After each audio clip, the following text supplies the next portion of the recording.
বাংলাদেশ ও যুক্তরাজ্যের কূটনৈতিক সম্পর্ক আরও এগিয়ে নেওয়ায় জোর দিয়েছেন বিএনপি চেয়ারপারসন বেগম খালেদা জিয়া।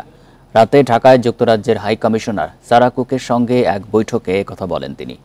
রাত 8:30টায় গুলশানে বিএনপি চেয়ারপারসনের শারীরিক অবস্থার খোঁজ নিতে তার বাসায় যান সারা কুক।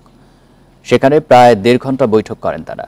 পরে বিএনপির স্থায়ী কমিটির সদস্য আমির খসরু মাহমুদ চৌধুরী সাংবাদিকদের জানান, কূটনৈতিক মহলে খালেদা জিয়ার সুস্থতা নিয়ে প্রশ্ন ছিল, সেজন্যই তাকে দেখতে যান যুক্তরাজ্যের হাই কমিশনার।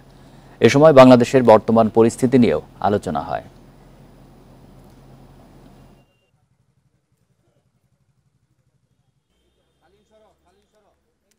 নতুন প্রেক্ষাপটে আমরা কোথায় যাচ্ছি, বাংলাদেশ কোথায় যাচ্ছে, এবং সেগুলো তারা বলেছে তাদের বাংলাদেশ আর ইউকে রিলেশনশিপের ব্যাপারে যে তাদের যে চিন্তা, তাদের যে ভাবনা, তারা ম্যাডামকে জানিয়েছে সেটা, যে তারা কি করতে চাচ্ছে বাংলাদেশের বিভিন্ন সমস্যার সমাধানে, তারা কি করতে চাচ্ছে, দুই দেশের সম্পর্ক উন্নয়নে তারা কি করতে চায়, ম্যাডামকে তারা অবগত করেছে সেটা।